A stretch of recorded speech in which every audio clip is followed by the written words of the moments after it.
Hey everyone. So I just want to show you a quick solution plan for this problem, and it's from worksheet 11A. It's problem 8. It's a pretty challenging problem, so I just want to think through it really quick with you, and then you can do the grunt work of figuring it out. Alright, so let's start by just crunching the information in the problem. Determine the molecular formula of a compound which has CF2 as an empirical formula.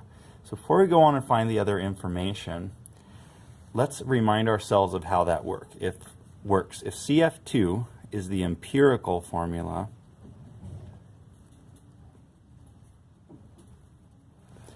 then we have all of these possibilities for the molecular formula.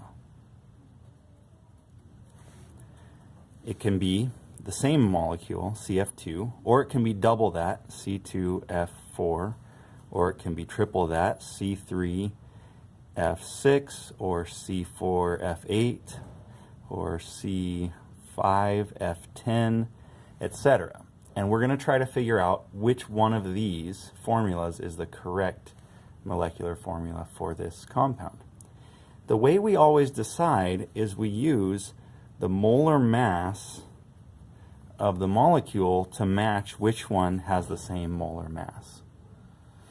So that's what our goal is going to be, to try to find this molar mass. The way we find a molar mass is by the grams divided by the moles. That's what molar mass means. It's the moles, the mass of 1 mole, the molar mass. All right, so let's look at the information of the problem and see if we have enough information to figure this out. You might notice right away that the very next information is 1.55 grams. Well, that's perfect because we were wanting to know the grams. There we go, boom. Next, it's telling us a volume of the compound of this, if this compound occupies 0.174 liters at standard temperature and pressure.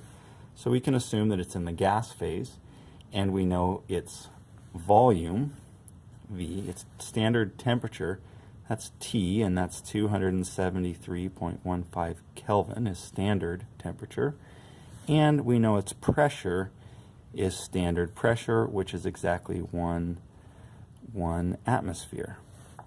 So there we go. We have volume, temperature, and pressure. So that sort of lends us to think we might be using the ideal gas law, which is PV equals nRT. Well, that's perfect. If we're given the pressure, the volume, the temperature we always know R, we can solve for the number of moles, which we can plug in here.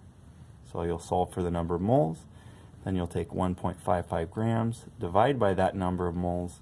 That'll give you the molar mass, which will tell you which of these compounds is the real molecule that we're talking about here. Happy studying.